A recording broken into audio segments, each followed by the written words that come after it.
The Islamic State group has destroyed hundreds of priceless artifacts across Syria and Iraq, but it's also selling these antiquities on the black market, making millions of dollars for its terror network.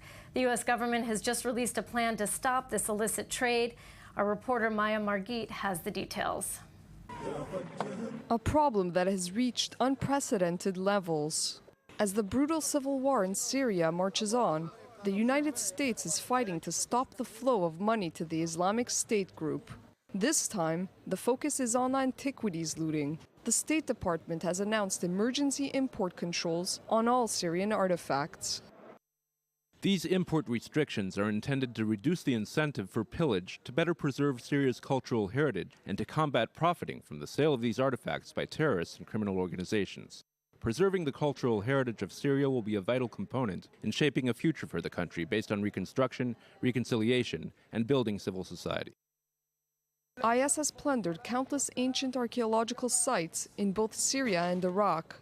One of the worst such cases took place in world-famous Palmyra, sparking global outrage. As other sources of IS revenue get shut down, the group is increasingly relying on the antiquities trade for funding.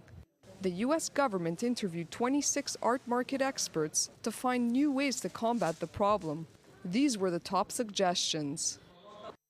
Improve information sharing among U.S. agencies, increase support of public-private partnerships and collaboration with foreign countries to improve foreign countries' data management, such as museum inventories. Increase collaboration with foreign countries to share law enforcement information internationally. Improve U.S. custom and border protection guidance on importing cultural property. Jihadists have destroyed more than 900 monuments and sites in Syria over the past 5 years, according to the Association for the Protection of Syrian Archaeology. But it's unclear how much money they've made from pillaging. In April, Russian investigators claimed IS earned nearly $200 million in 2015 alone from antiquities sales. Joining me in the studio to talk more about this is our reporter Maya Margit. Thanks for being here, Maya. Thanks. I want to start by asking you how effective you think these U.S. import restrictions are going to be. I think that they're not enough. There is some debate as to how effective they are going to be. This is an emergency measure that they're doing right now. It's effective immediately. But I really want to get to the root of the problem. This is a huge black market, the trade of antiquities, the illicit trade of antiquities. It's $3 to $6 billion a year, according to UNESCO. In the U.S., most of the illicit antiquities end up in New York because this is a major center for auction houses and things like that.